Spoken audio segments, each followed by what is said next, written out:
Whoa, welcome to another episode of Pels in the Blender. It's your boy A. Davis. I got my dog Mike B in the building. What's good, Mike? What up, brother? Help, ready to be back, ready to get started talking more Pels basketball.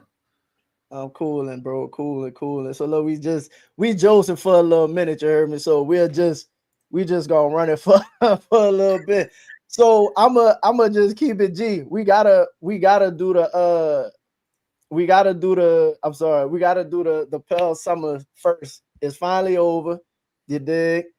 Well, it's not over, but to me, it's over. You know what I'm saying? Like they got one more game Friday, but they just went 0-4.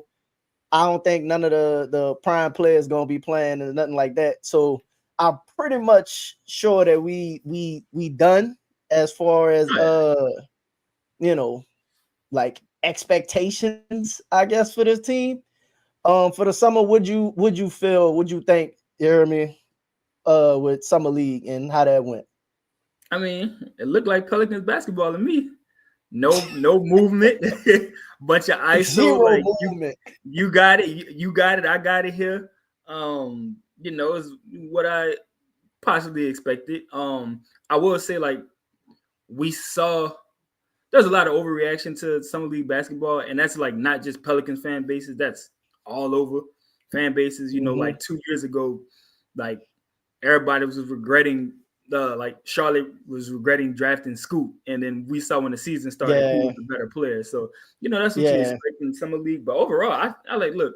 We saw, and I know you touched on it on one of the early episodes. We saw exactly what all three of the draft picks what they were drafted for. Like exactly, they literally mm-hmm. look like how they looked in college. Like and exactly.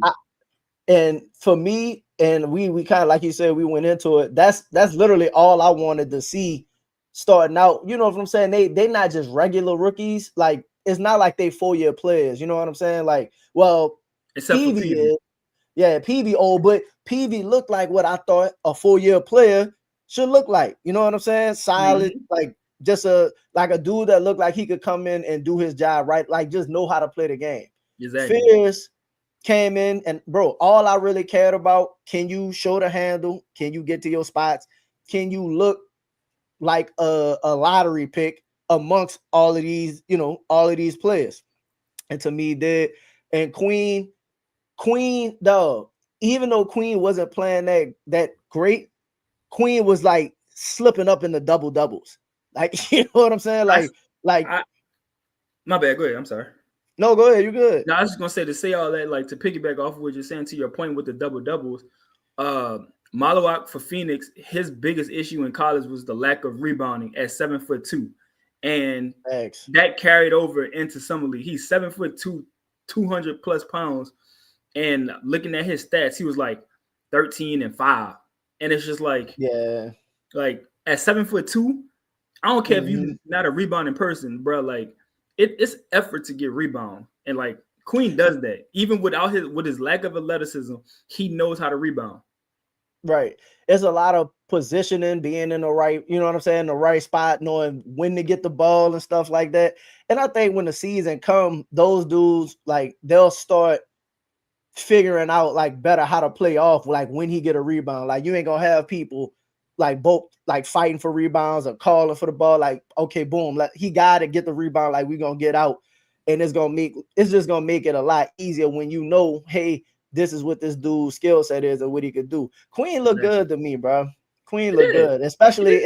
in the third game when I thought the third game was specifically like, oh, this one of the dudes that's supposed to be one of the ones.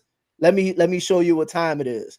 Yeah. And you know what I'm saying? Like he went to finding his rhythm, getting it going, and with the tearing his ass up. Like, Yeah. you know Like what I'm like saying?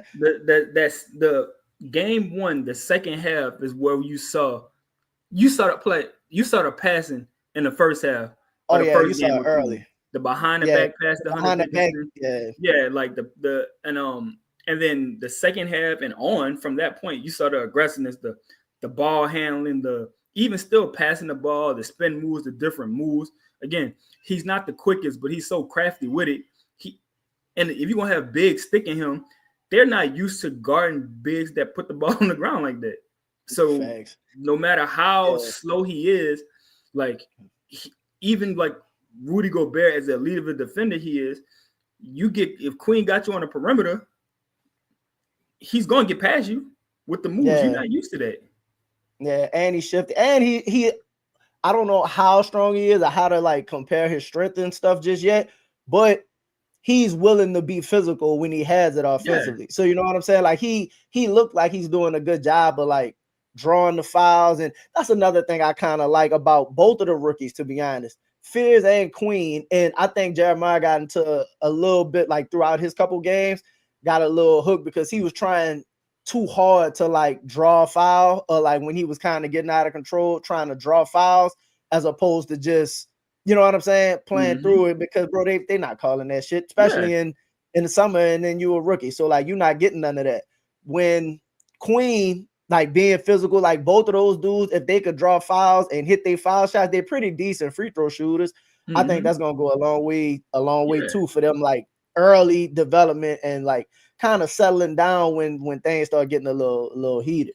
Absolutely. And to your point, like if I'm not mistaken, Fears and Queen were like, they led like the tournament in free throw rate. Like that's a part of their game, especially Fears. Fears, like he shoots a lot of free throws. He's constantly like attacking the paint. So he gets to the line. A lot of like, and again, like he has a low like shooting percentage, Fears, and majority of it has to do with just like play strength. He's just not strong enough to finish. So like when he do get in like a little like the slightest bump, because he's supposed to be going to college. So like he's still growing into his body as an NBA player. He ain't even a man, like not even the man body. Like he's still exactly. So a little slight, like when he initiates the contact, going with the elbow that he uses, like the shoulder and everything, he's in control. So he finishes. But when he's going and he gets bumped, it throws him completely off. And now he's missing these simple layups. And in terms of the 3-point shooting, he has a nice shooting form. I'm not saying he's going to turn into a 40% 3-point shooter or nothing like that. But I can definitely see like where he, consistently, and even with that, it's like it's strength. Like he pushes his threes like until he gets there. Yeah.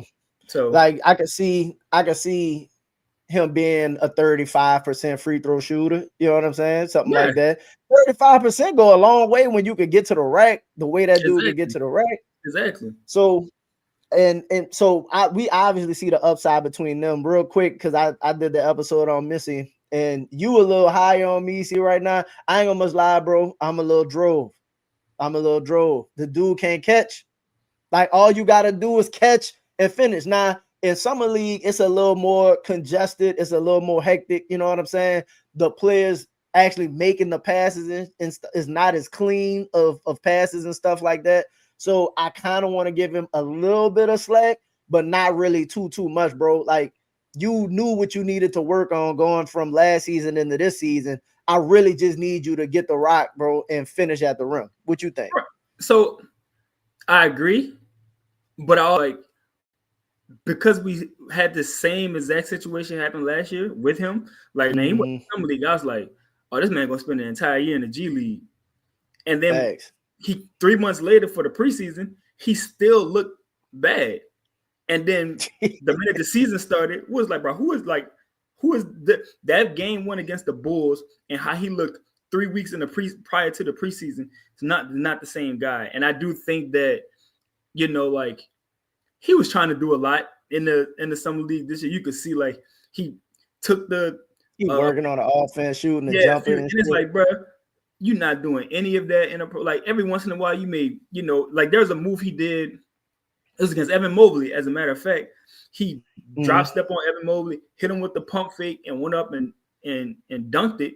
But it was like, no, like you didn't try to do no type of pump fakes in the summer league, and that boy from Minnesota was just sending you all the way back and everything. Yeah, and it's just like it's like you ain't used to them. Like you scouting, like y'all do scouting reports and everything for real. Yeah, you just out here hooping. Yeah, so I do think like he does like, and also like catching passes and stuff.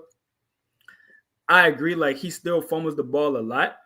But I also think like you're trying to catch passes and stuff from people you've practiced with for only a week, compared to being able to practice with DeJounte for over a month, 2 months actually before the season started. So you could get that like that timing right and everything like that.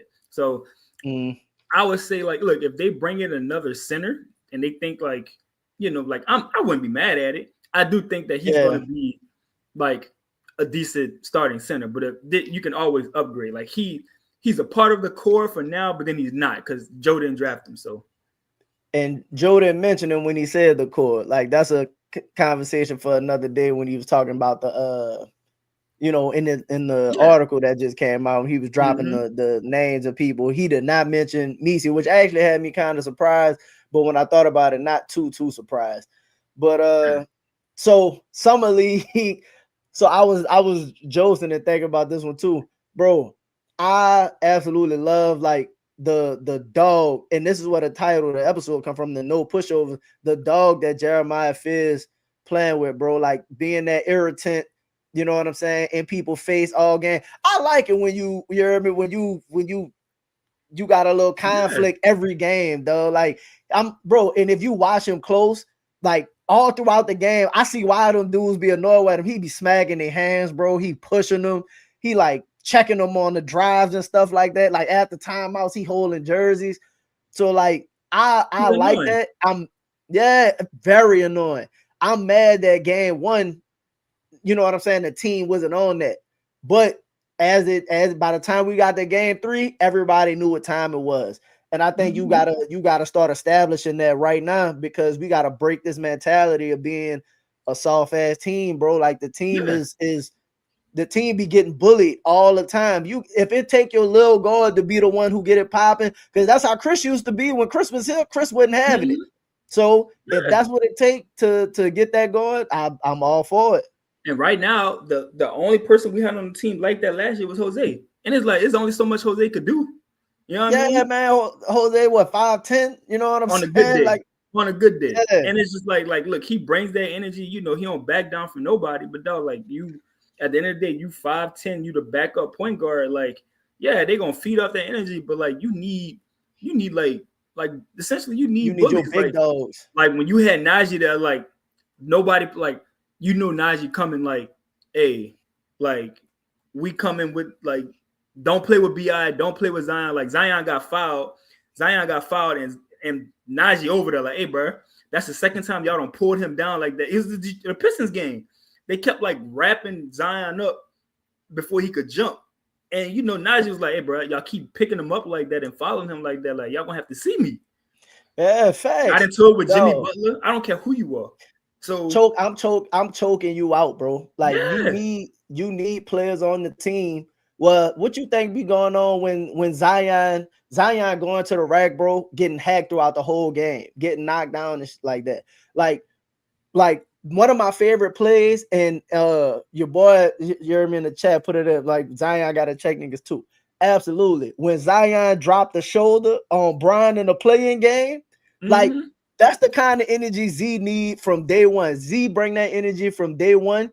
It's gonna be a wrap for the season. You already set the tone of, hey man, if you play with our big dog, you got like Z, Trey, Herb, like you need a Draymond. And I think that's what Joe Dumars is trying to establish, being able to have dogs on his team. That's why you went got Fierce, specifically Queen, to be able to be like, yeah, bro, we not with the soft, you know what I'm saying, the soft-ish.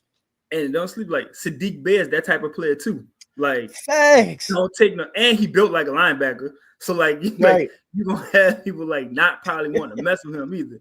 But for Zion, like look, I don't need you like obviously like getting ejected because you got to be in the game. But like, look, hey, bro, if dude's gonna take a charge, like make them feel it. Make sure they don't want to take another charge. Like, don't get no charge on like somebody sliding under you for a regular layup. Nah, put your shoulder in their chest.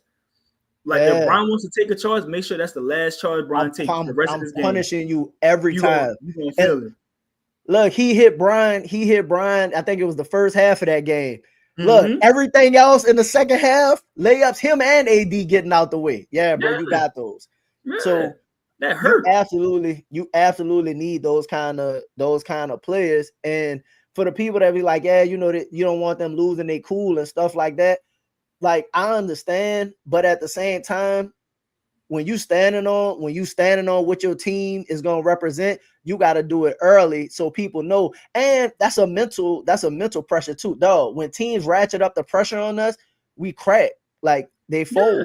So you have to be able to mentally and physically be able to withstand that to play in these close games. Because anybody that who you hear me, what your coaching and stuff tell you to do when like the games get tight, play physical, rough them up. Mm-hmm. You got to be able to do those things, man, to win in this league for sure. Yeah, exactly. And this is like, you need those. Sad to say, like, everybody like ain't gonna be able to be Draymond in your starting lineup and get away with murder on the Right. court. Like, you know, you Right. sort of need those guys that's not the stars of the team to be those bullies for you.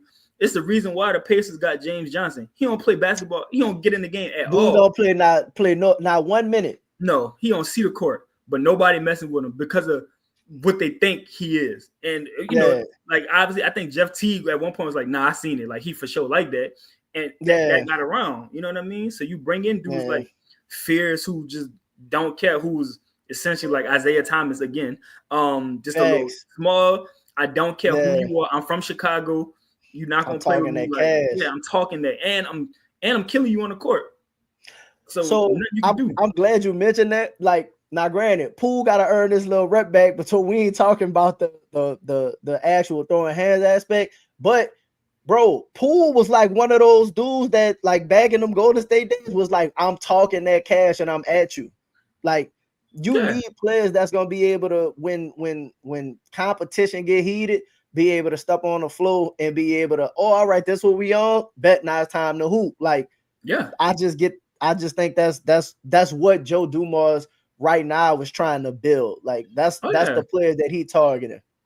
And I think Poole is going to do just that. Like he was still in Washington. If you watch them play a few games, like, he was still talking cash money. Especially, don't let him get hot. Like, and have one of them games. It's a wrap like for you, bro. 10 in the first quarter, and you look like, oh, he about to go for like 30. Like, it's like, it's a pool, like he's swimming, like he's all in the crowd there. Yeah, like he get into it. So like, I'm like I said, we talked about it before. Like, but I'm looking forward to the season. Like, I like the players we've added. Like, I do think we could use more shooting.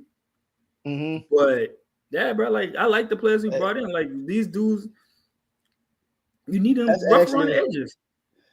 Actually, let's jump into that. Let's wrap up Summer League real quick, because they got another game, but I personally don't think it matter. But we could put a quick bow on Summer League. So a lot of people was concerned with the 0-4 as of right now, and I won't lie, I'm a little concerned with it too, because when, like, I don't see any structure or any foundation being built. And, like, you know how when you got a coach that's been around for a certain amount of years, like the remnants of the previous coaching and stuff like that, like, it take a couple seasons for that to like wear off. But at this point, Willie been around long enough to where that we don't have no identity. I think it's seeping through to all the way down to the Summer League, and it's starting to show. Like, I don't like that at all. And like, when you start losing, you learn to lose. Like, it's hard to shake being a loser. Like, I don't like the fact that they 0-4. Like, it's not the biggest deal because it's a lot of teams that don't have a win in Summer League, but I guess it's how they lose in these games. And you know what I'm saying? Like, it was nothing for them to get blown out. You know what I mean? And then coming into the next game, guess what? You probably gonna expect them to lose again. What you think of that?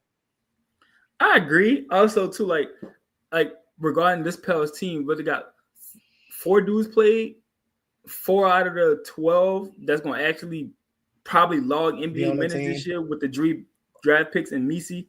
So it's like, a lot of these dudes, man, like I said, they're never going to see an NBA court. Some of them probably won't even see a G League court. Like, a lot of these dudes are like overseas guys.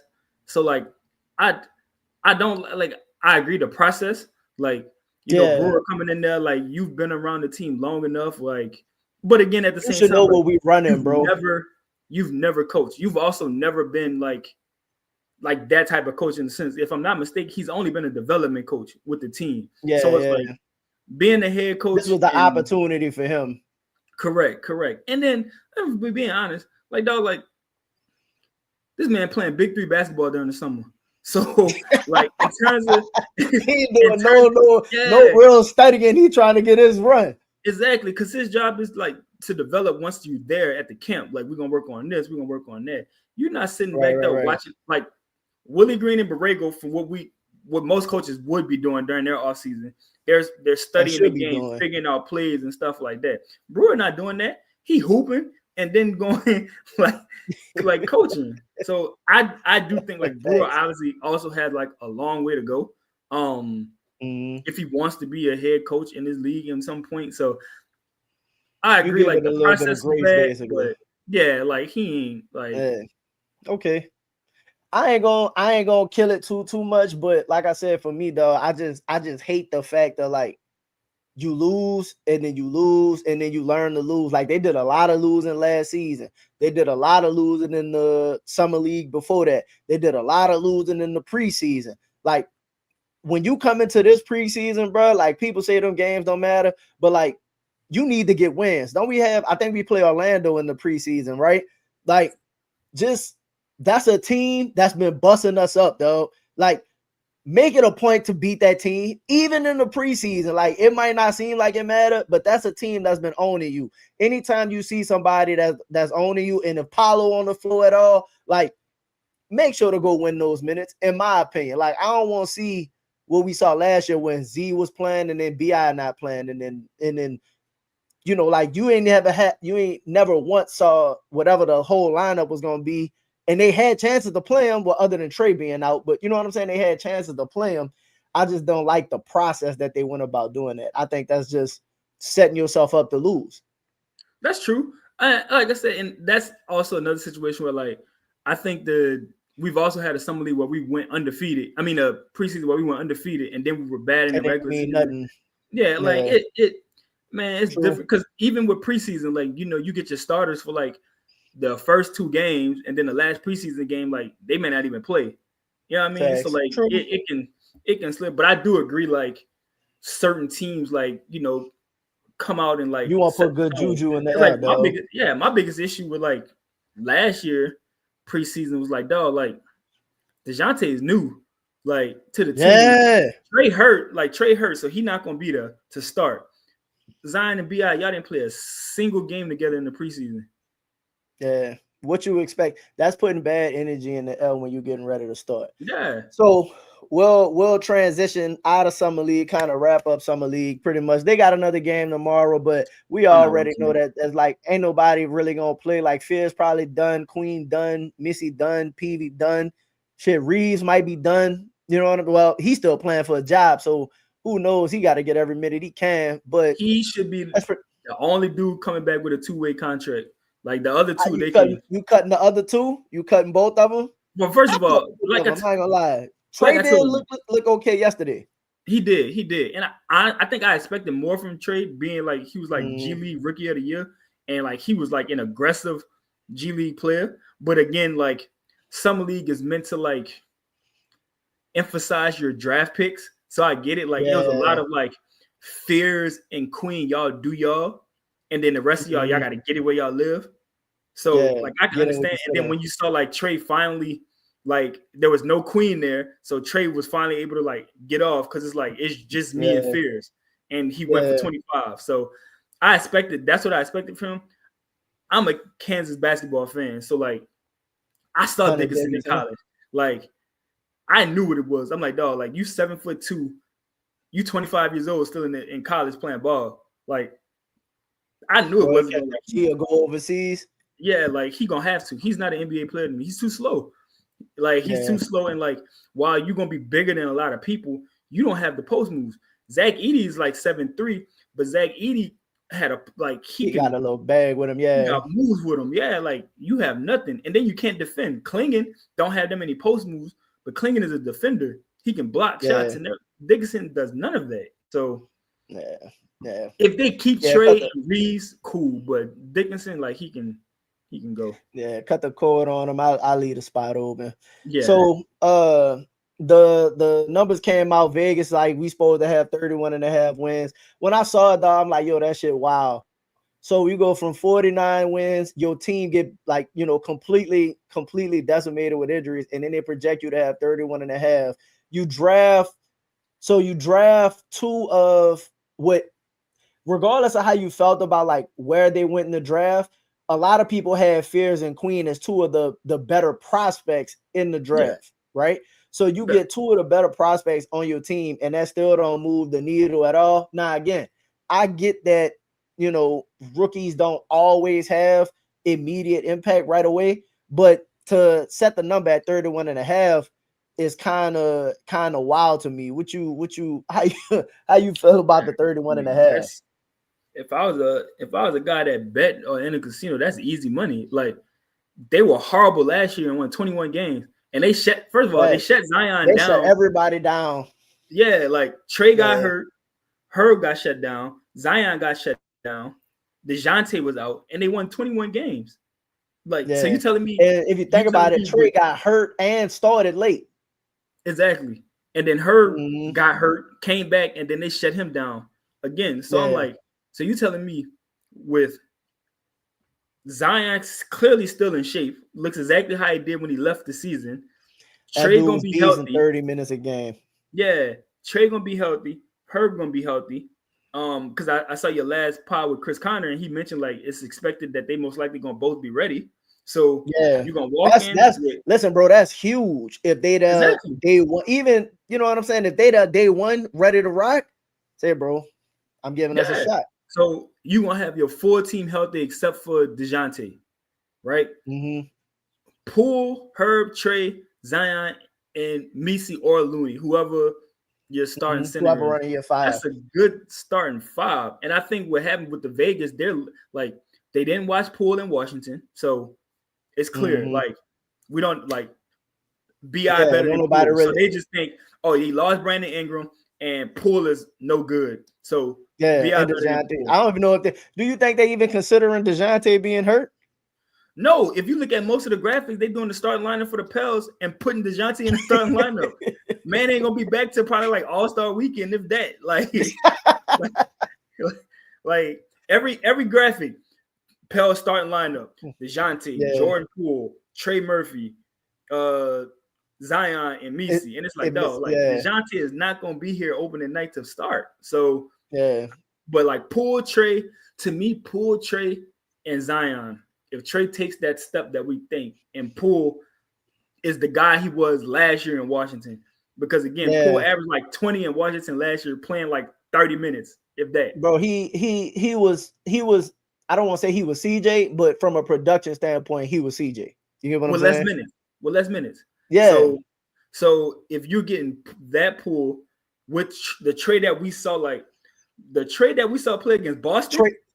Like, when he was just like, son, like, y'all, like when he was hitting Al Horford with like tween crossovers and stuff like that, y'all can't really guard me. Step back threes or whatnot. Like, oh yeah, you can't guard me. Like, if you get that trade with Poole and Zion that we saw close the season, like that, like them three alone, like to me, are just as good as a lot of the top three players on other teams in the West. Right. You know what I mean? Like, it's really, and honestly, it really comes down to Zion. If Zion is playing at an all NBA level, then Trey and Poole gonna feast.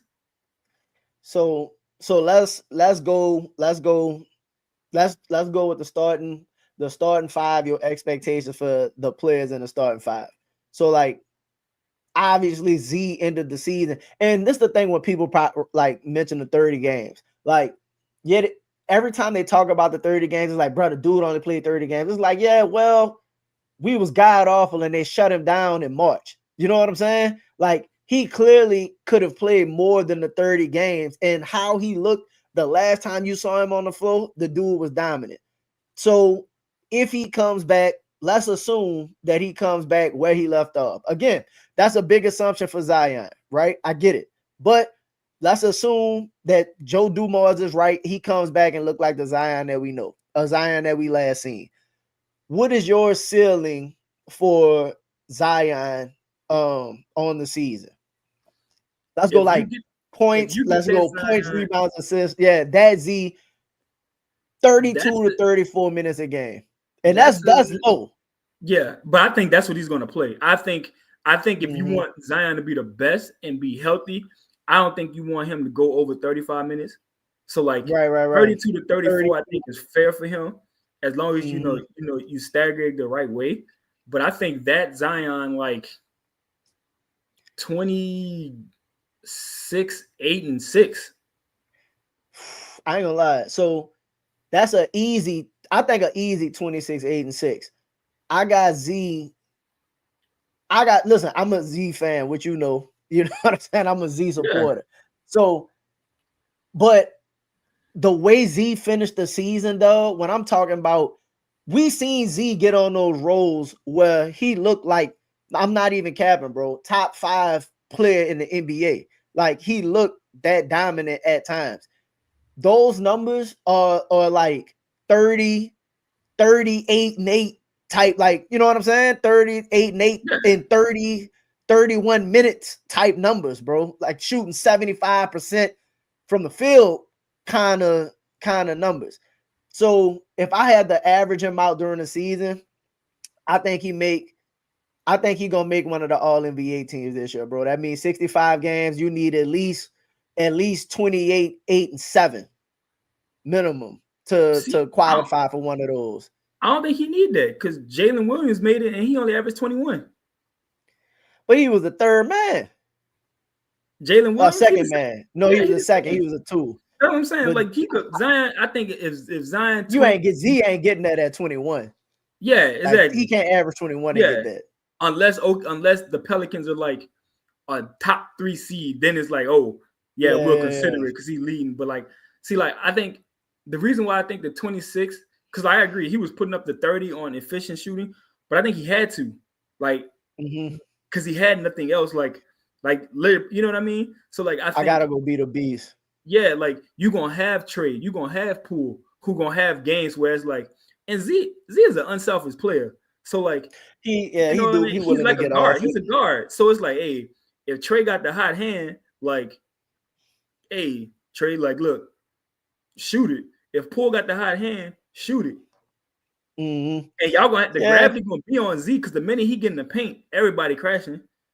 So it's, Do you know what think, I mean? Right. Do you think and I know I'm gonna still go through the players and stuff like that, but do you think Willie Green really will hinder Zion's production? No, because as bad as Willie Green is, Zion still got him. It look like this. The best Zion ever looked was whenever BI isn't there. Like, and it's funny. It's funny too because like Willie Green looks the best when BI is not there and it's just Zion and everything like that. It's weird. Like, I don't think Willie Green's a good coach. Like, again, like we saw like the 49 he looks wins. better with less to me. Yeah, it was a lot of flaws in that 49 win season where like a lot of teams we played had injuries. So like we were going out there, we were beating the bad teams, but then whenever we ran up against the good teams, we were getting smoked. It just so happened the bad teams had injuries, and if the good teams we played, they had injuries. So we were playing against them when they had like they're not everybody there. They was down.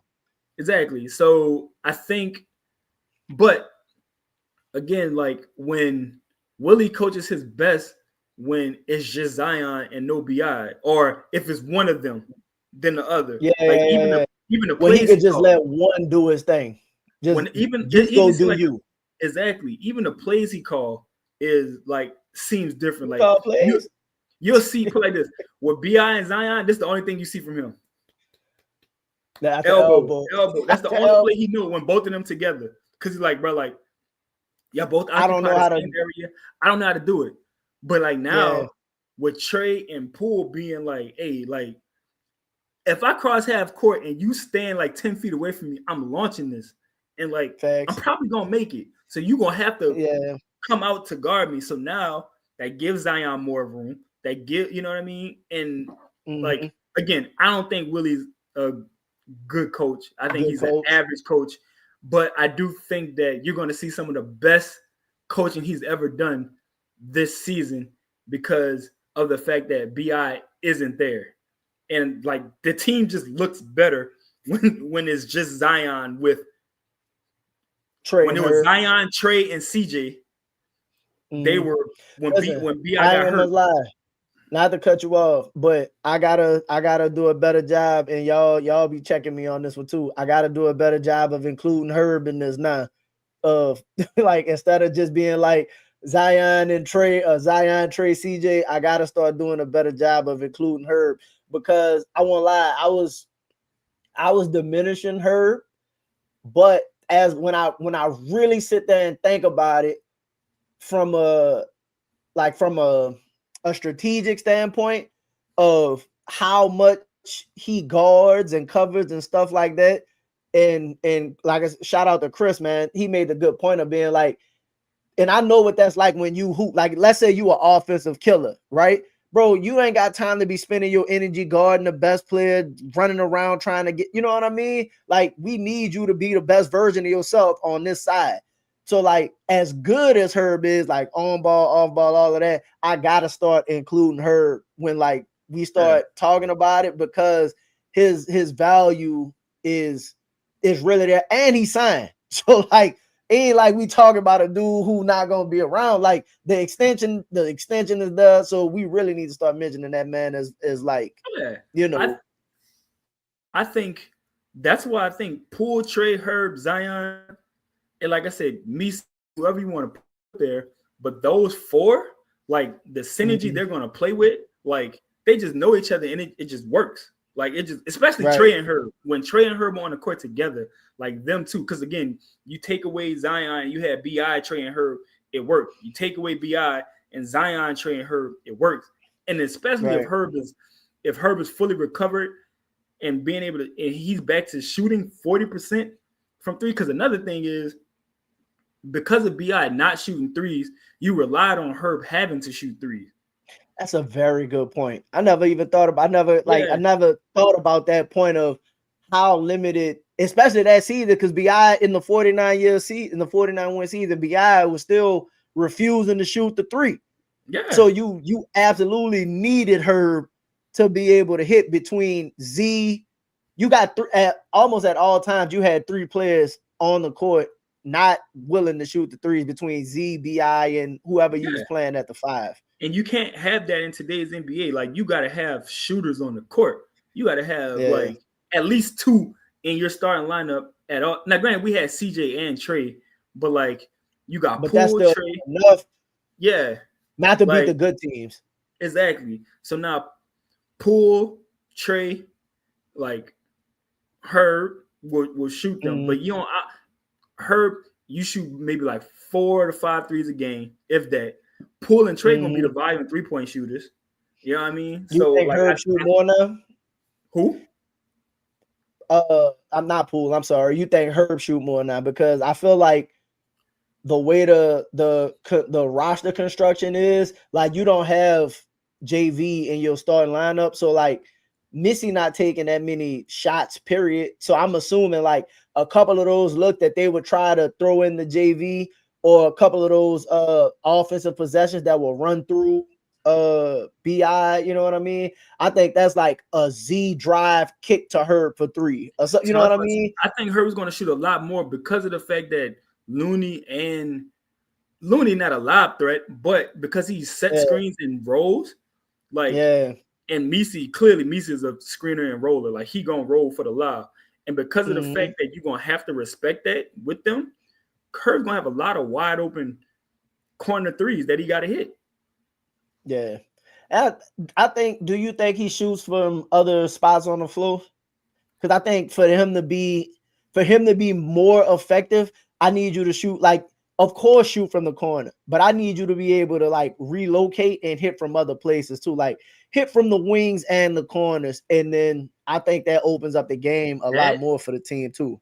That spot between the top of the key in the corner from the right side, he shoots well from there too. And like me being left-handed, like that was one of the best spots for me to shoot a three from, not from the left side, but from the right side. Like, and shooting towards the goal from the right side, in between the top of the key and the corner. Like that's another shot. Like it's almost like the elbow of the 3-point line, if you want to say it. Like Right. From there, like he can shoot it from there too. But he definitely should be able to relocate. I'm just interested, right? Like to see what the offense looks like. Like because here's my issue. Like it's funny too. Like Willie Green actually ran plays for Jordan Hawkins. Like there was a good bit of times I seen Jordan Hawkins. He ran the ghost screen, constantly coming off screens like running, but then Trey never got plays ran for him. The only play Trey got for him is the same, like the little screen, the I don't even know the name of the screen called at the top of the key with him and Zion, where he sets the screen for Zion and then pops out to the top of the key for a 3, and Zion just a little scoop to him. And I'm like, bro, like Trey is not the movement shooter Hawk is, but dog, get this man some other like let him move offense. Yeah, like that's the only play he ran for Trey. You set the screen for Zion, they're gonna double Zion, you pop up at the 3-point line for an open 3, and it's just like dog, these dudes can they can really elite offensive players. Trey's supposed to be an elite offensive player that you think like run some plays for him. The funniest thing is, do you remember Trey's rookie year? We played the Lakers when we were down and we came back and won because Trey went for like 15 in the second half. It was a home game. He dunked I'm drawing blank on. So it was Trey's rookie year. We played the Lakers. Oh, I guess when he boomed on Gabriel. Yes. On Winion. Yeah. Go back and watch the second half. Watch the plays we ran for Trey. There were like 3 different plays for Trey. So listen, this the problem that I have, and this might be a specific Willie Green issue. So you'll watch one game, he's calling plays, he's running offense, and like they look, it's like, okay, we on to something. And then for the next 2 or 3 games, you don't see nothing of what they just did. So I don't know if that's the players being like, we ain't doing this shit, or if that's like Willie being like, scrap that, run this. You know what I'm saying? Because that's the problem that I have. And the other issue and I guess this a Willie Green expectation, like something that he gotta fix. Bro, you cannot park your best player, or not best player, because there's that times where Trey be the best player on the floor, but your second best player, you can't park him in the corner, bro. Ever. No. Like ever. Like the days of Trey being parked in the corner, wait for it. If he gotta say I'm not doing it or whatever, like those days are dead and gone. The minute you start seeing Trey parked in the corner, and listen, I understand that you still got, you got Poole and you got Z, but I don't care. You have to figure out a way to not park Trey in a corner. Now, if you run some kind of action for him and he end up to, create a shot in the corner, something like that, that's one thing. But that essentially like 1-4 low, go stand in the corner and wait it out. Nah, son, we can't do that. That shit. I agree. And I think, like I said, I do think that, like, we all know, like, B.I. got Willie Green, is essentially vouched for Willie Green to get this job. Right. But then, like, there's clear beef. Like, they didn't sync. And he got the job, and it was like, man, this man don't know what he's talking about. I thought you was good. Yeah. But here's the thing, though. So, like, that's part of it. But then at the same time, you hear stuff like, what's his name? Jake Madison from Locked On Pels was like, nah, like the Pels try to run a new offense, and B.I. was like, he ain't doing it. Yeah. So like they scrapped it and went back to, because it's like B.I.'s like your highest paid player, Zion not playing right now. Oh no, he was actually he was. It's the 49 game season. So yeah, that's when Z early in the season was like, I'm just trying to buy in. And notice when we actually started to run more offense, B.I.'s numbers were like 15 points a game. He went through a stretch in January where he averaged like 15 points a game, but we were winning. And Zion was like the man. I think he had, like, during that season, he had the most games of like less than 20 of like any borderline all-star like in the league. You know what I mean? It was It was rough, effective, but rough for him personally. You know what he was Exactly. reminding me of at that time? You remember LL and Julian Washington, man, when he was like, he changing the plays in the huddle, the plays Yep. that you call that I love. Like he was Julian Washington on the offense, bro. Like you can't. I don't think you could be successful with that. Now, again, if you're trying to park Trey in the corner, I need Trey to get some of that this season. We're not doing that. Yeah. And I think that's why I was like, look, I would constantly emphasize I don't think he's a good coach, but I want to see him going into the season without that barrier, so to speak. Like, because honestly, it seemed like it got kind of personal between Willie and BI. Like when that whole with the OKC Thunder, it's like, nah, BI got to figure it out. I legit think Willie was like, man, get this dude off my team. Like, you think so? I think. You think BI was being disrespectful enough to where Willie was just like, I'm done.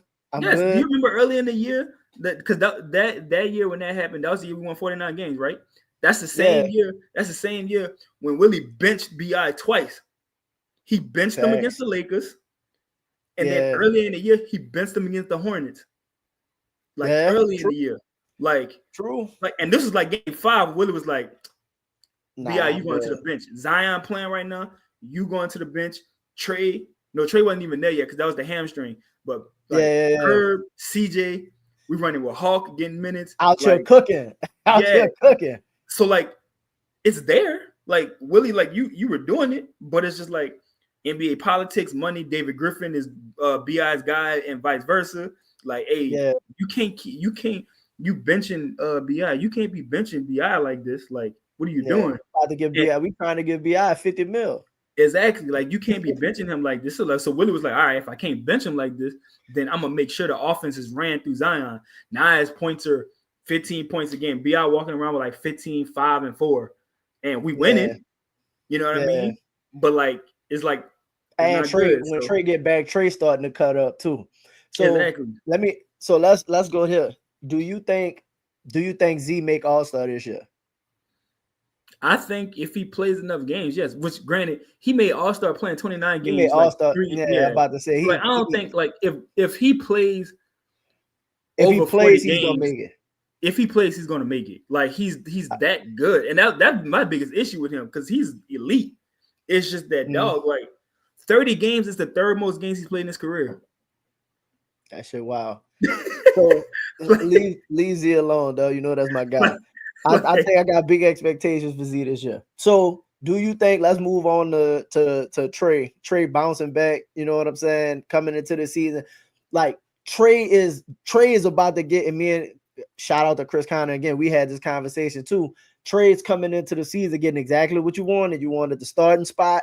You wanted the offensive responsibility, not just offensive, because that comes with defensive responsibility, playmaking, all of that. Do you see a world where Trey is in the West, you know what I'm saying, an all-star level player? Like, can Trey make all-star? Is this the first year that his extension kicks in? Like, this the first year he's making the 28? Yes, I think so. Because this is fifth year. This is his 5th year. This is where the money. This is year 5 for Trey? Yep. Jesus. Exactly. Jesus. Like, so I would say, man, All-Star is such politics. If the Pelicans are a top 3, if the Pels are a top 3 to 4 team in the West, like, and he's averaging, you think they got to be 3 to 4? I give you top 5. If they top 5 in the West, and he's averaging 22 and 22, 6, and 3, I think it's possible he makes it.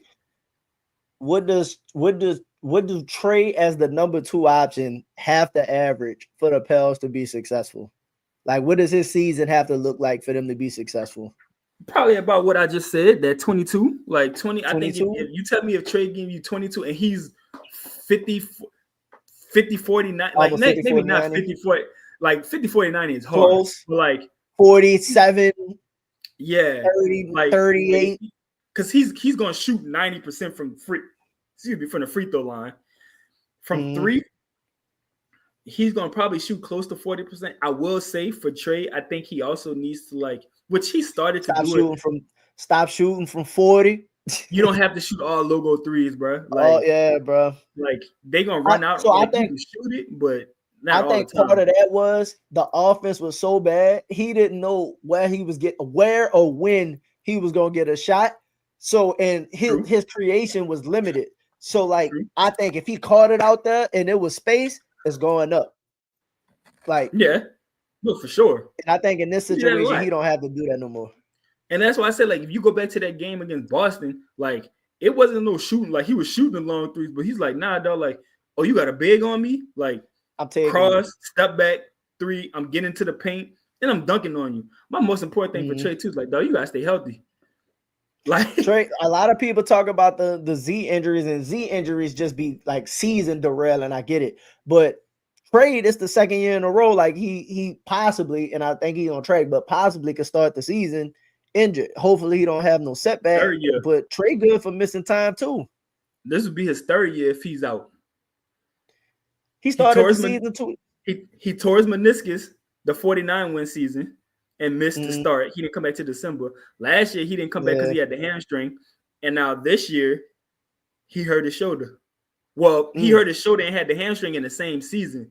But, like, yeah, so he didn't, the last two seasons, he didn't start. So this would be technically his third year if he don't come back to start the season. Let me ask you this. Does Trey, and that's a great point right here. Boom. Does Trey, when he start the season, trying to get back into form, how long do you think it take Trey to get in the rhythm? Because last it took him at least, I mean, it take players time to get back into shape, but it took him like what 20 games or something like that to kind of get right. Yeah, but I would say I don't think to the point in the comment, like starting off cold, it is a shooting shoulder, but at the same time, like he got hurt. He hurt his knee, or he hurt his hamstring right before the season started, and then essentially had to come back and immediately get into playing. Like he's rehabbing his shoulder now. He's going to be able to go through training camp and preseason before the season starts. According to what Chris Conner saying, like he should be ready. You know what I mean? Like it's 3 months. It's probably 3 months before opening night. Like you getting all that. If you're gonna be there for training camp and preseason, like you're gonna have 2 months of being able to be ready for when the season start. You just gotta stay healthy, bro. Because like again, this would be year 3 of you being hurt going into start the season, and you getting paid $28 million now. Like that money matter too, dog. Yeah, money matter. Nah, you ain't on your rookie deal no more. You need to produce. Like, facts. Exactly. Yeah, we need you to get to it. So I don't know who you would consider the new big addition. To me, the new big addition is Poole, right? Poole. Yeah, I did the whole show on Poole. Check that out on the page or whatever. But bro, I really think, and Joe Dumars kind of hinted at this as to why they targeted Poole. When he was talking about, hey, bro, we remember the times of Golden State. He didn't play championship ball. He that like you need a dynamic guard in this league to really compete. And I think they're gonna try and put Poole in the positions that he was in to like really come off and like to come over and like really be Jordan Poole, like splash brother Poole. Go like if you got him, go kill him. You know what I'm saying? We ain't tripping off the deep threes. I think they really gonna put Jordan Poole in a position to succeed. So like, what does Jordan Poole's season need to look like? One, to feel like we didn't lose on the CJ trade, right? Because that's a big part of it too. Like I get you got 2 players for him. You got Sadiq and Poole. But for me, it's mainly Poole. We'll talk about Sadiq in a second. But what does Poole have to do for you to feel like, hey, dog, we like right on track, or we right on track, or he's earning that money? Because again, like he got 2 years left, bro. Poole trying to get paid. He is. So what do you think Poole need to look like? I think Poole is going to get paid. Now, will it be from us?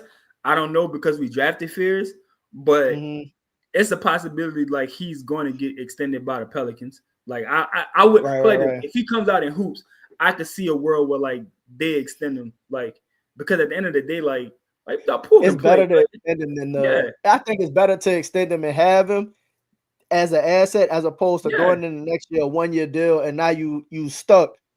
And you know what I mean? You might have to move him or something like that. Exactly. But like, And so I think what you think his numbers need to look like? it depends. So like if he's your number 3, like you don't have a lot of teams out there where your third guy is averaging 20. True. And to your point, me and you talked about this a few times, like through text, like he don't shoot more than 15 shots a game. Like he's never did it. He averages about 15 shots he's a not game. a puller like people think. Yeah, like it just looks that way because his highlights are a lot of doing that. But like he do that, but it'd be, at the end of the day, it'd be like a total of 15 shots. You know what I mean? Like he gets to the paint, he shoots the 3 ball. So you tell me, like, if Poole is back to like 14, 15 shots a game, and let's say he averaged about 18. If he's 18 points a game, but he's shooting like 38, 39% from 3, he giving you 4 or 5 assists, like I think that's, and this is all predicated like that I'm thinking Trey is going to average 20 plus. Now, if you tell me like Poole's going to be your second, yeah. No, go ahead. Yeah, I was going to say, now, if you say like Poole's going to be your second leading scorer, then I can see Poole averaging 20 plus. But I think it's going to be Trey. Like I think Trey second is like order going to be Z, I'm the Trey, guy. Poole. Like Zion going to give you his 26. Trey going to give you the 22. And I think you're going to have Poole coming up and give you anywhere from like 17 to 20. Because it really depends. Like Poole could have a stretch where he's giving you 24, 25. Yeah. You know what I mean? So it's possible. So I like, so as I'm looking at like as they putting this team together, you start seeing like the camaraderie aspect of it start to form a little bit too. Like when they trade for Poole, you see Trey being like, "Oh, where we got JP?" Like, you know what I'm saying? They like I'm rocking with it. Yeah, so I think, and if you remember when we drafted Hawk, Trey was like almost trying to take Hawk under the wing, like, "Yo, we the shooters on this team." But in all respect to Hawk, but like JP is a significantly better player, right? So I think Trey looking at, I finally got another shooter my age, you know what I'm saying, that really could get busy. So like I think Trey and Poole more so than Z gonna feed off each other and like kind of have that controlled chaos, and you know what I'm saying, to a degree. Because if you look at it, you kind of could get a little bit of, not necessarily Stephen Clay, but you could get that kind of shooting when Poole get rolling and when Trey get rolling. It could have a little bit of that type of effect. Oh, they're definitely about to be like your Splash Brothers, like Juniors 2.0. Like that's essentially what you're about to see. You about to have the wing like Trey, like Clay and Trey, and then you got Poole, who like, right, again, they were saying this dude was like mini stuff. Like he obviously he's not stuff. He's not stuff. Like, they were saying this dude was part of the Splash Brothers for a reason. But you gotta, I look at it this way. I'm not saying that Trey is Clay, right? But let's say Trey is Clay equally offensively, right? You got the lesser Steph and Poole, but you got a supercharged Draymond Green and Zion. Like, exactly. So at the end of the day, like the offensive production, it's not gonna balance out because it's hard to just create what Steph does. Yes. You know what I mean? Period. But Zion, from a gravity standpoint, is, you know what I mean, not equivalent, but like equivalent in that sense of, bro, y'all gonna be able to get whatever looks y'all want because I'm really him. Yep. And I think, like, to your point about like Steph, what made Steph so great also is like Steph will play off ball. Not a lot of your superstars will do that. Steph, I'm running you off all these screens to get the ball. So let me, like, to that point there, like Jordan Poole off ball game, like he got that in his game. Like Willie absolutely cannot run the offense that he's been running when you got, bro, you literally have to create off ball movement for Poole. If you gonna keep Hawk and try to maximize, you gotta create off ball movement for Hawk at some point. Trey, like as he's developing, you gotta be able to use these dudes and put them in different spots on the floor to be able to open up the offense some. Bro, if he don't come out and do that alone, that's grounds for termination. No? I agree. And like I said, something tells me that Will like it gonna step back and let Borrego you're do his gonna see thing? like a different Willie Green in certain circumstances, because one, I think he believes like I'm on a hot seat. Like they I'm keep fired soon. they keep bringing Borrego to stay here. And again, like my situation with Borrego, like he could very well be the next great coach. They keeping him. So like, hey, look, if they fire Willie, like Borrego, this is your shot, and I hope it works out if that's the case. But like at some point, it's like they just keep on keeping Borrego around. Like that's gotta be like he gotta that's in your head. That's in your head. Like why? Like he's just an assistant coach. Like I could find another assistant. It's like nah, like he's about to take your spot. We getting him specifically. Yeah. So like, so I think, like something just tells me like Willie is going to, because of the fact that there's no BI there. So like the Borrego offense that they want to run, like they probably can, you know what I mean? Like they probably could actually get it. They actually could get it done. Because the Borrego offense was like, hey, we're gonna put the ball in Zion's hands. Yeah. You know what I mean? So let's do this real quick. I kind of want to talk about the 5 spot, but I kind of want to talk about it as like a whole, because I don't think any 5 specifically deserve like individual praise. Like I did the show on Misi because I was pissed off the fact that he's literally not catching the ball. But I'm watching him get rookie of the month, and literally all you got to do, bro, is catch the rock. Like catch the rock and dunk. Yeah. So the potential is there, and it opens up the offense. What do you think from the 5 spot specifically? Like what kind of production do you think we need? Do you think we need to get another 5 for this team to not just exceed the 31.5? Because I think we both on board that 31.5 some trash though. Like, so we're not even gonna talk about the 31.5. I think to make the 6 seed, you need to be targeting 50 wins, right? I think you hit 50, that gets you in. What do you think they need to do from a 5 spot to like almost not guarantee, but like put yourself in position to be like, okay, we solidified that, we're not worried about it, we could go ahead and start moving on to the next thing? Man, really from the 5s, like defend and rebound. Like because I think you're gonna get enough scoring in your starting lineup from them 3, right? And then let's say like I think for me it's like who's gonna be your scorers off the bench? Like Bay gonna come in and score. You know what Sadiq Bay gonna do. Right. So that's your one bench player that can give you 10 plus points a game off the bench. Has he averaged like 14, 15? I think he averaged 15 one time, something like that, right? When he was in Detroit, I think his highest was 16 in Detroit. And then when he was in Atlanta, he was at like 14, 15. Okay. So I think you're going to get that from him. And he's a decent 3-point shooter. You know what I mean? Like 38% or something like that. Like you're going to get that. Like I want to see what they're going to do with Queen, because like there's your initiator in the second unit and your guy that can score and be your offensive hub. Because I tell you, Queen, Hawk, and Bay off the bench, like if they can be something, like if Hawk stays around and he's fully recovered from his back, you ain't hearing nothing about Hawk at all this offseason. You don't hear a word from him. So like hopefully he's like really locked in. Again, last year going into the season, there was like Hawk was the best player in training camp.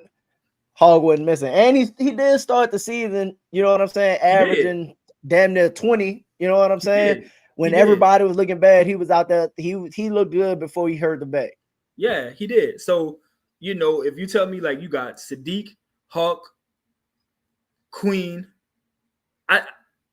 Looney. I like Loon. That's probably like your 9 players you're gonna run with a little bit of with Jose in there too. That's 10 players right there. Jose and Fears. We talked about this. No, Fears and Jose gonna cut it in each other's minutes. Like, you think it's gonna be like we gonna see who game it is kind of thing? Early on, yeah. Because I think like I think they have this like I tweeted this earlier. Like there's this stigma about Willie Green that he don't play rookies, and like they say he's inconsistent with it. And while I agree, if you look around the NBA, like coaches that's trying to win, they don't They're like not playing rookies. rookies. Yeah. Mike Malone. Rob Dillingham didn't play. Rob Dillingham ain't get no minutes, but him and Shannon was on that pine. Exactly. And now they expected to come in this year and be like, hey, y'all gotta we let people go so y'all could we let people go so y'all could come in and produce. Like that's just what it is. Mike Malone, he played Christian Brown, but like it was like more like necessity. He ain't like I don't play him, but he's probably the best we got. You know what I mean? Like at that position. So I agree that like the issue with Willie is like he don't mind playing rookies. It's just a certain type of rookie. Like I didn't see. We could be at the end of the season. Peavy might have more minutes than Queen and Fierce. That should be trash. I done forgot all about Peavy. I'm about to lump all three of the rookies in real quick because you kind of touched on Paul's about to say touched on Queen. Hey, that's crazy. But hold on before we get all the fives. You know who else we not talking about? And I think, Carlo, son, it's a world, and it's not that shocking. It's a world where Carlo is more productive than Eves, to me. Based on like he's more advanced in the game than Eves. You know what I'm saying? Yeah. And like when there were times last year when I watched Carlo, and Carlo had like a better feel for what to do, where to be, how to space, when to cut. I think that kind of stuff matter. And I could see a world where like Loon gonna do what Loon gonna do. But I could see Carlo cutting into some of what Eves got going on if he looks like anything like because I think Carlo finished the season relatively strong last year. That's just my, you know what I'm saying, my opinion. And man, for some reason, there's a reason why Carlo ain't in summer league as well. His ass could have been down there. Now, granted, they probably wanted to give all those minutes to Queen, so you don't need to, but they chose to send Eves and not send Carlo. Unless they trading them and getting them out of there and bringing in a new five, which maybe they need to.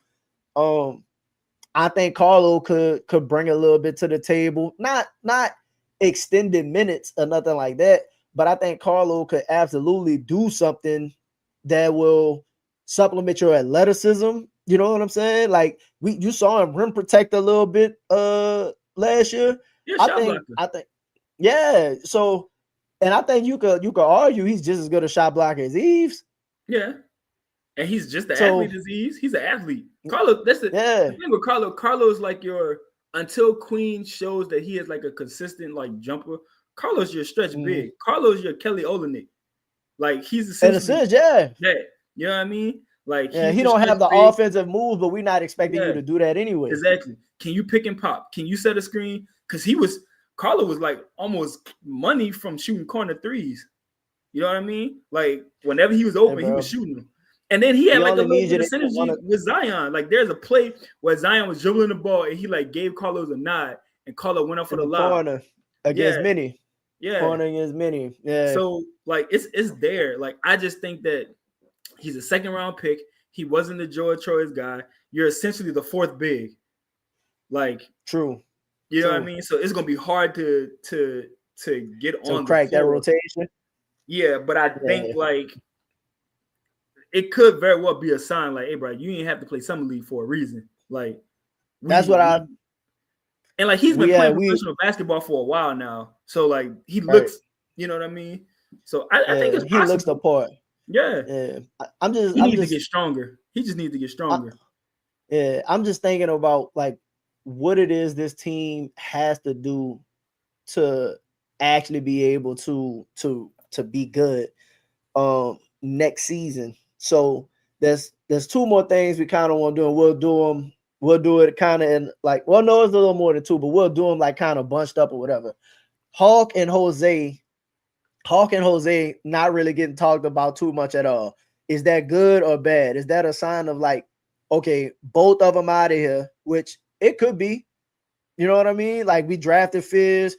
You don't hear nothing about Hawk. They brought in Sadiq Bey, which when they add again, if you're gonna refer to the interview that Joe just did, he was talking about the players he brought in, the players that they talked about could contribute.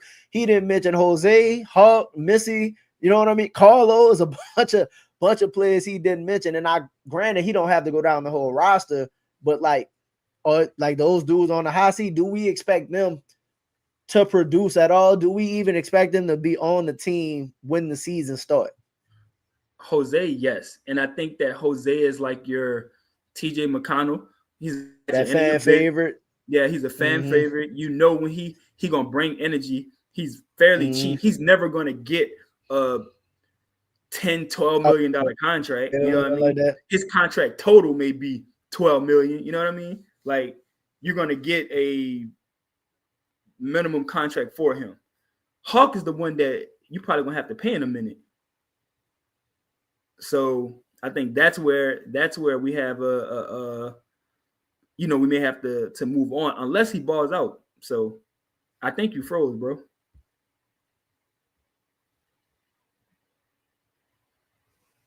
Having some technical difficulty. There we go. I think you're back. You can hear me? Yeah, you good. Oh, that was wow. Oh, Jesus. That was crazy. Yeah, it froze on my second. Like, what's good? Go ahead. What you were saying?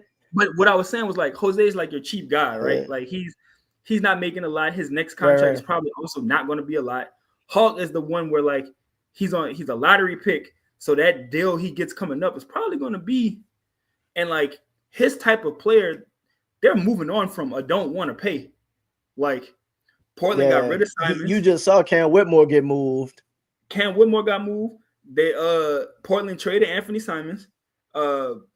Brooklyn don't want to pay Cam Thomas. Like, and these dudes are better than Hawk. True. Like they can do more. You know what I mean? So they're better. Like they're better. Yeah. So like with that being said, like I think if Hawk is good, like this team is going to be way better because like the dude's an elite shooter and you got to have shooting even if they don't play a lot. Like think about like you didn't really see Isaiah Joe no more with OKC once the playoffs really started. Yeah, he got like streaky minutes. Yeah, but during the regular season, he was vital to the team. And maybe I firmly believe regular season minutes and postseason is two different like styles of play, types of basketball. Do what you need to do just to get in the playoffs, and we'll deal with the rest of that after the fact. Become the 6 seed, 6 and up. Yeah. Like do whatever you need to do to be 6 and up. And no, go ahead. No, I was gonna say to the point like with Hawk, like we've seen it like across the NBA. Dog, if all you can do is shoot, you're not gonna be a player in the playoffs. Like they stopped that. You've seen it with Duncan Robinson, you've seen it with Joe Harris, you've seen it with Ty Jerome more recently, you've seen it with Isaiah Joe. Like all these dudes are like elite shooters, and then the minute the playoffs start, they get phased out because like teams start defending you, and it's like if you can't put the ball on the ground and get to the rim and do other things, you can't play. But during the regular season, you contribute to a lot of wins. Yeah, we need you to run the floor and hit threes. Let me ask this about Hawk, because Hawk's shooting comes into question because granted, Hawk missed a lot of open threes at times. Hawk is, while he's a shooter, I think he's more of like a streaky scorer. You know what I mean? He's one of those players that like you gotta play him on like, let's say the first 5 minutes of the game. If he hit within them first 5 minutes, this might be a 20-point because he one of those types that could fill it up. Yes. You know what I'm saying? He can fill it up quick. He'll get you 15 to 20 points, you know what I'm saying, in 10, 15 minutes, and the game will be over. Like you'll end up blowing somebody out. Or he'll be the type to where he might miss a couple and then he might not have it for the entire game. I think that's where players like him, Jose, and I'm not sure where Fears fits in just yet, but I think Fears kind of falls into that kind of criteria to where when they're going to the bench to say, okay, who got it today? is three different types of players that bring three different types of like three different types of games that could change your game completely. Like what Hawk can do when he gets going looks completely different than how Jose can change a game, which looks completely different than how Fears can change a game. So I don't Yeah. know if you're going to end up playing all three, but I think the combination of them off the bench gives you like a lot of versatility that I don't think that we've had in that many years, especially Fears with the handle and being able to attack the paint and stuff like that. I don't think we've had a guard able to get into the paint like he should be able to get into the paint when the season starts. Mm-hmm. I agree. I just don't think that you can. There's not enough minutes to go around to play Exactly. four guards All because you three. still got Poole, Yeah. and then let's just say DeJounte comes back in January, he's taking minutes. So now Yeah. you got Poole, DeJounte, Huck, Jose, and Fears. Like all them dudes ain't Man, getting minutes, and like DeJounte's probably getting moved, and then Fears is their lottery pick. He's going to eventually he's gonna be there play. and he's gonna He's play. gonna be there. So that leaves Mm-hmm. Hawk and Jose. And then, like I said, like Jose is cheap and like a fan favorite, like a culture type guy. Like he Mm-hmm. knows, like when I come in, I gotta bring energy. If I give you like 7 to 9 to 10 points, like and get like 3 steals, I know I'm gonna bring Mm-hmm. energy. But like it's the rest. Like Hawk is the one that like if I'm not hitting threes, if I go into a slump, I can't really play because like I don't defend well. So Let me ask you this, because now that you're talking, it made me think about it. Is Sadiq Bey the Hawk replacement? Like Sadiq, I mean, he shoots the three, defends, he's a bigger, put it on the floor a little bit. Not saying that he does exactly what Hawk does, but they probably brought Sadiq Bey and thinking like, instead of playing Hawk, why not just play this dude? He gonna give me the same quality of shooting that Hawk does, and you know what I mean. He gets it in a bunch of different ways. I could say so because I mean if you look at like minutes wise and players, like if most NBA teams of regular season they play about 10 players a game, like again, you got the starting five, and then you got Looney gonna play off the bench, Sadiq Bey gonna play off the bench. That's 7. Mm-hmm. Like Hawk and like I think Queen's gonna play. Like I think Queen's gonna Queen play getting minutes. early. Like I Yeah. think Queen's gonna play early. Like everybody thinking like he may Queen not first play. game, I think he cracking the rotation, though. That's Yes. probably one. I think he's second off the bench, to be Like, honest. yes, I think he's gonna play. Well, He I going could in see, for I could Herb. see. I think he going in for Herb. Herb or Z. Like when they do that first sub and you got to pull out Herb or Z, I think that's where your Queen sub is right there. I can see that. I can see that. So I think he'll be first or Especially, second off the bench, and then like Looney gonna come in for like Misi, yeah, exactly. and So and you'll then like see. you still got Mhm. like maybe 2 other players that you're gonna bring in, and I think one of those is gonna be Sadiq Bey. So that makes 8. That's 8 because that's Queen, Looney, Bey. That's 8 people right there. Yeah. And you probably gonna run like 1 or 2 other players. Like if Hawk is making threes, then Hawk would be your 9th guy. You know what I mean? Because you can still have like that space. Because Yeah. Zion, Hawk, and Trey, it works. You know what I Yeah, mean? yeah, Like yeah. you I space mean, them he was out. So creating a lot of looks off. Like Hawk was creating a lot of looks off of Z and stuff like that too. So it's not exactly. that he can't get to it. So we mentioned DeJounte and brought DeJounte up. I hate that we kind of got to DeJounte this far into the show, but like at the end of the day, like we don't, just like we got to DeJounte late, we ain't gonna see DeJounte for, you know what I'm saying, for a minute. Realistically, he's like a non-factor in terms of this particular season. When you think about him being hurt for however long he's hurt, when he does come back, they're probably gonna bring him back slow. Let me ask you, what did you think of the video he put out, the workout video and stuff like that? Like it looked like he's ahead of schedule, but do that mean anything to you at all? I mean, I say this. What's the dude that played for the Rams? Cam Akers. Cam Akers tore his Achilles in July and was back playing for the Rams in the playoffs, and well, not the playoffs, but he was back playing in January. Like, in 6 months. That's 6 months. Yeah, that's So not. like I mean, but basketball the is way he different. was Like moving, it's a lot more cutting and stuff in basketball. But I yeah, mean, a lot of. if you tell me like it's a possibility DeJounte back by like November, December, rather than Mhm, January, February, I wouldn't be too shocked because like modern medicine is so advanced now. Like the dude mhm, clearly already back running and jumping and stuff like that now. So like, you yeah. know what I'm saying? At this Me point, and it's the. just like building it up. So Do you think? Uh, do you think the pivot interview and him, you know what I mean, kind of talking about the organization and then you think that affect like his standing in the building at all? in a way, especially if like according to what's his name off Buku Chaz, if he was mentioning like, hey, a lot of dudes He DeJounte was lying on talking a lot about of people. saying them dudes still in the building. So like if Yeah. that's true, then like it can't be good. Like, you know what I mean? And I do Mm, think like obviously Joe gonna come out and say the right things. Like, yeah, I had a yeah, good talk facts. with DeJounte. He asked for the I rookies can't diminish numbers his and value. yeah, like but I also think that like, hey, if DeJounte comes back in November and looks good and giving you off, like if he comes back off his and he's on a minutes restriction and in them minutes he come and play and he giving you 10, 5, and 4 in a minutes restriction, Mm, and he's like, okay, once he gets off this minute restriction, he might be back to his, what he usually get. As soon as that happens, he's getting traded.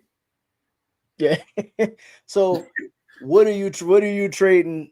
What are you trading Murray for? Are you trading Murray to try to go get like the piece, or are you trading Murray for like parts? You get what I'm I think it's saying? going to be parts because I don't think you're going to be able to trade Murray for the piece that you need. So I think you get more parts to show up what you have. So like clearly, like if he Who gets do you traded think during is the the piece? season, Like, what do you think is the piece they need, like position wise? Like, do you think it's a big? Do you think it's it's another crazy guard? because Like, Porzingis, it would have been a piece. like a player like that, like a real stretch center who also Porzingis is also like a rim defender. Like you 7 not feet. going to Yeah, the paint. you're Like not going to the pet. I'm Yeah. swinging it.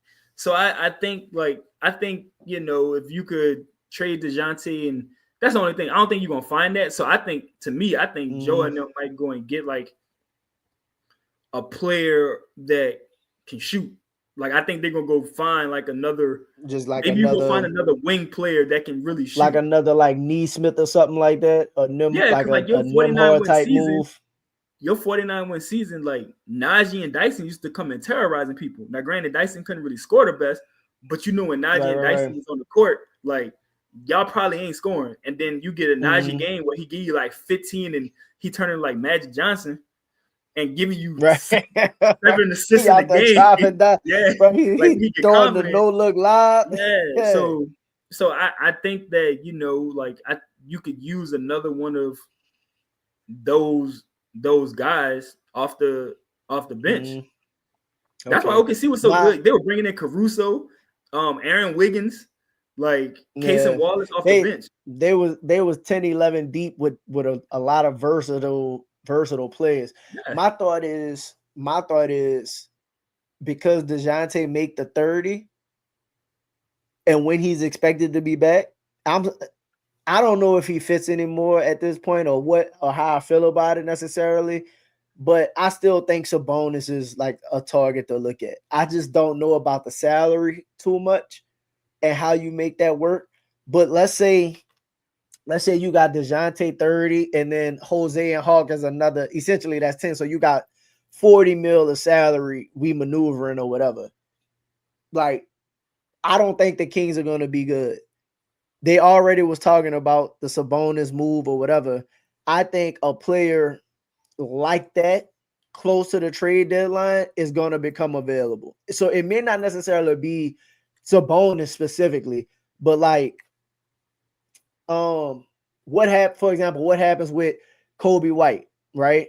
Or what happens if let's think of another team. Let's think of another team that like who do you think in the East may not be good, like that had high expectations and then fall but off. oh, that gotta get like that might end up having to get off a player. Like See, for example, here's another one. What is Portland doing with Drew? Like Drew, I don't want him, but Drew, Jeremy Grant. You hear right now that Boston trying to get off assignments. Like, you know what I mean? Like players like that. I would be honest with you. I would trade DeJounte right now for Vucevic from Chicago. Absolutely. Absolutely. Like, Vuce become your starting five? Yes. You know he's a double-double. Like he's gonna give you 16 and 10. He'll shoot the three.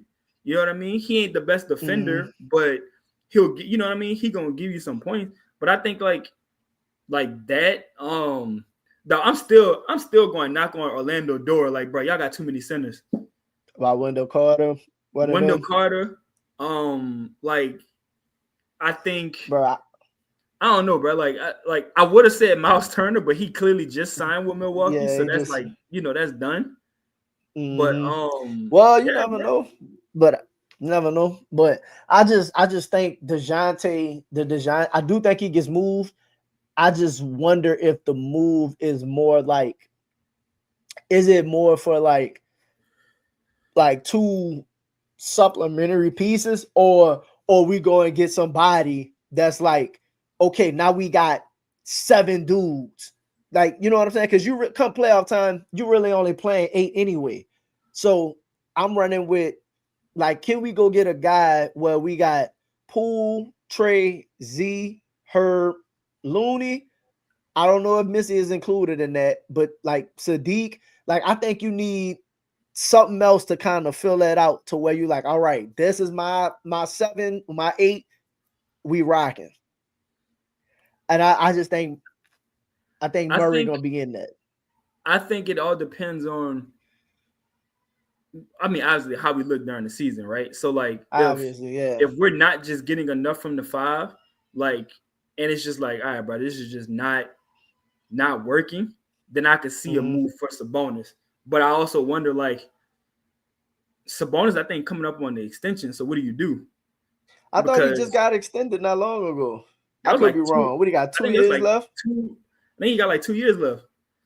So, like, I mean, again, if you could get again, if you could get some bonus for Murray, Hawk, and Jose for 2 years, like, I ain't gotta extend you. Would you do it? I mean, I'll consider it for sure. And then after the 2 years, like, Derek Queen should be ready to start. Yeah, get off him.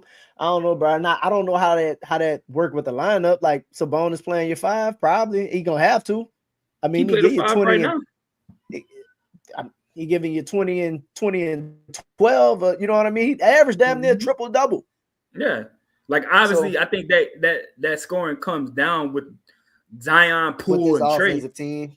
But I still think, like, you know, you could throw it to him and he run some stuff for you. Like, yeah, he's a hub. Like, so I can see that definitely being a move. I just think, like, I don't know. I we'll see. Cause I do think, like, anything after Luka got traded, bro, like anybody available except LeBron. Everything's up.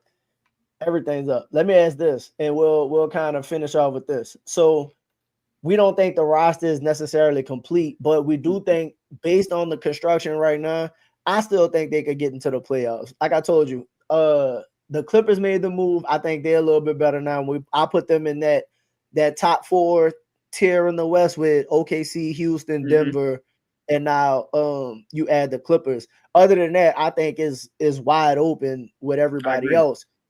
So do you think, as everybody's trying to like finish out their rosters and stuff like that, who's the player that you think we should add, or that's like realistic for us to add, that brings value or would help this team out? I said, bro, I'm gonna hit you with one, and I know you're gonna hate it, bro. I know you're gonna hate it. I've been get your face. I know you're gonna hate it. Yeah, it's wild, bro. So they've been talking about the guard. Like, how you feel about Russ? Don't. I think you could always use Russ's energy, right? Look at you trying to be respectful. Like, no. I rock with Russ. I just know, like, I think, like, Russ being great is, like, he'll win you a few games with his energy. You know what I mean? He'll win you a few games. If we sign him, I wouldn't be mad. But at the same time, I just think, like, I think you need, like, I think you really need, like, shooting. And granted, when it comes to the season, like, when the playoffs, we'll worry about the playoffs when we get there. We barely get there. Give me these wins during the regular season. And I think a good shooter, like, helps with that a lot. So who would your target be? I would probably target Kobe White over Russ. Now, granted, Kobe White's contract is going to be a lot different because Russ is probably going to be again. And Kobe going to be looking at Poole like, let me get that. I can't, like, what Kobe not trying to come off no bench for nobody. He's not.